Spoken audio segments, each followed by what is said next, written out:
Hi, this is Scott Garibay, and today we're going to talk about Dungeons and Dragons, and we're going to talk about mourning our own death. All right, let's get into this. Um, this content isn't freestanding. I'm going to be commenting on a video done by XP to Level 3. He's one of the best in the game. I definitely think he's one of the top 5 D&D commentators today. He's absolutely brilliant. He's got kind of a jokey haha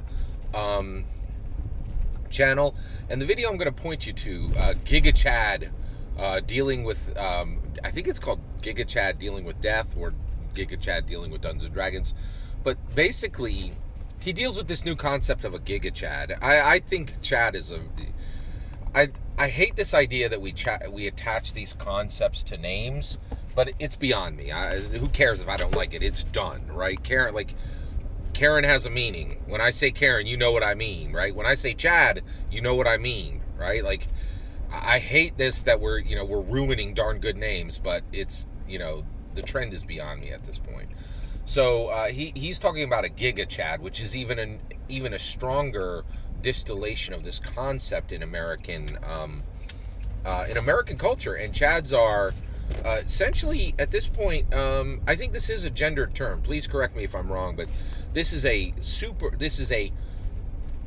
male, an adult male who is incredibly attractive to cis women, right? And is able to attract cis women and manage relationships with multiple cis women very, very easily, right? And a Gigachad is like, hey, put a turbo booster on a regular Chad, now you got a Gigachad, right?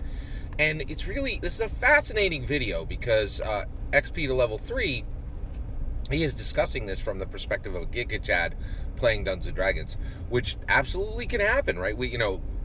It's certainly not the majority. It's not the 51% of players, but it certainly could be 1 or 2% of the players, right? And so he goes into this Gigachad playing Dungeons and Dragons and coming out the other end of this, and so the link's below to his video. Please watch that video, and that'll give you full context for this video. Okay, so in that video, he discusses a Gigachad saying, "Hey, this is a good death for my character." Right? That is a deeply profound subject, right? So when we go into Dungeons and Dragons isn't like any human activity. It's not like any human activity. It is unprecedented. Dungeons and Dragons is, in my humble opinion, DANTS. It's dense. It puts 5 human beings in dense physical proximity. Okay, that's the way the game was born. That's the way it plays best now, and that's not even debatable. I don't think there's anybody that's debating that that online D&D is better than physical D&D without everyone laughing in their face. It's like it's the March 2020 problem. Like, everybody knows, like, the idea that you could educate a child online and that would be better than putting them into a physical class is a laughable concept at this point. There's stuff we don't debate anymore because it's been proven wrong, right? Like, online D&D sucks compared to physical D&D, and that's no longer a debatable subject, in my humble opinion, right? So it's dense, it's accelerated. We iterate through the 3A cycle: abstraction to action to assertion, right? And then we have this narrative trilateral sourcing. We have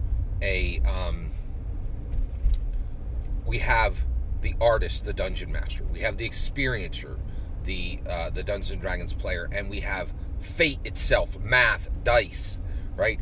And the stories are crafted in a way that has never ever been crafted by any single narrative engine ever produced, and it has antiquated every single narrative engine.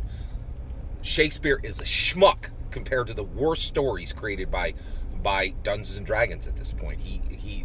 It's impersonal. It's these antiquated novels and movies and television.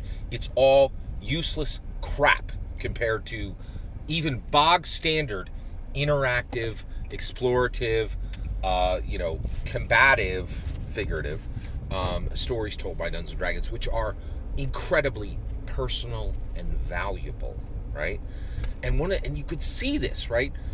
XP to Level 3 is a joker. He's a jester, right? but he just puts his face next to Dungeons and Dragons, and you know what happens? His content transforms into philosophy. And his Gigachad video, Gigachad Dungeons and Dragons, is a deep philosophical question about death, our death, right? So here's my point, right? Pity the Dungeons and Dragons list. Those people who do not have Dungeons and Dragons, those humans are sorrowful, mournful specimens of woe, right? They cannot abstract, act, and assert. They only get one chance at this life.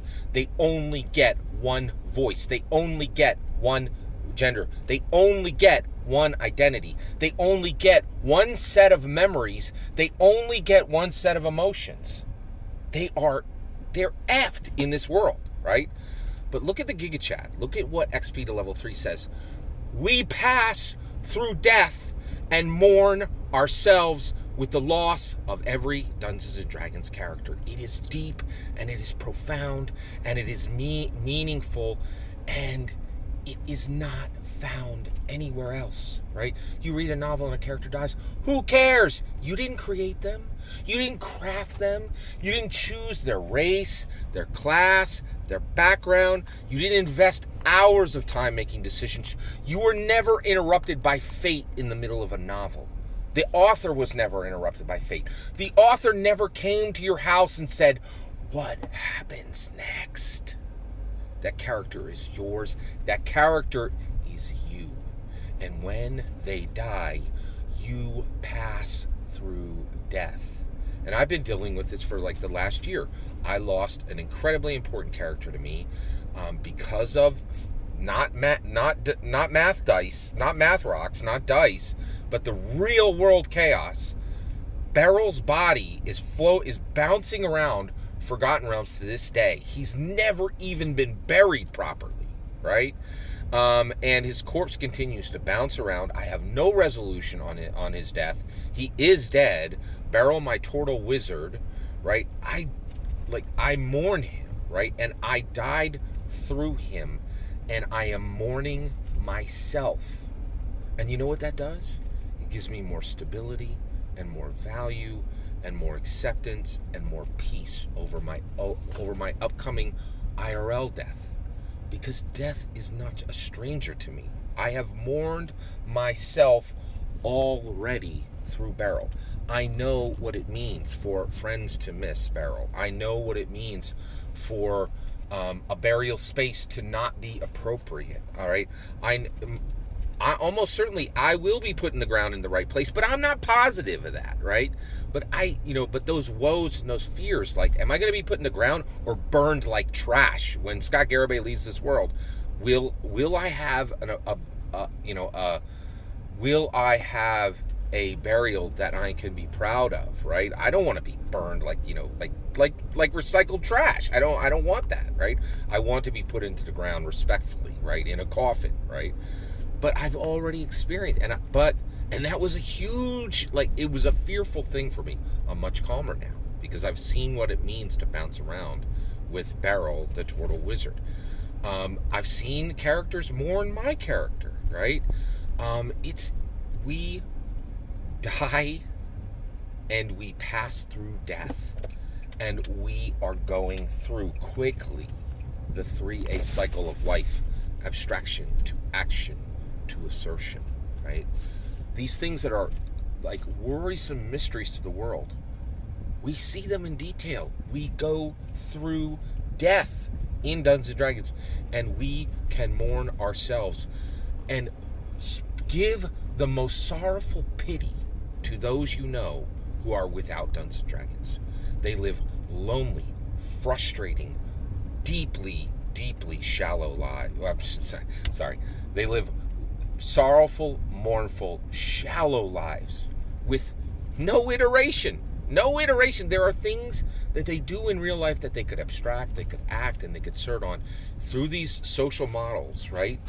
And they don't have any ability. And they pay terrible, terrible prices for it, right?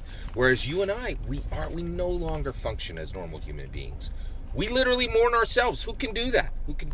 Right? But you can see it's all over, right? And this jester is turned into a philosopher by putting his face next to Dungeons and Dragons. There's deep meaning in that Gigachad video, right? Like there's philosophy there. And you and I do not need to fear death the way the Muggles do, right? Like the way the non-Dungeons and Dragons players do. We owe a thank you every day to Dungeons and Dragons for making our lives more rich and more full and more meaningful, because we don't have to worry about these horrible, like non-iterative, non-3A cycled lives where abstraction, action, and assertion can be done in a safe space. Dungeons and Dragons has lifted us up beyond normal humans, beyond the Muggles, right? And we literally can go through all these different experiences like death, and you know, when death comes for me, he will not be a stranger. I've already seen him through Beryl, right? And you're in the same boat if you're here, right? Love to hear your thoughts on this. What do you, that's my opinion. What's your opinion? I'd love to hear your thoughts. Let me know in the comments below. Please consider liking and subscribing, and have a wonderful millennium.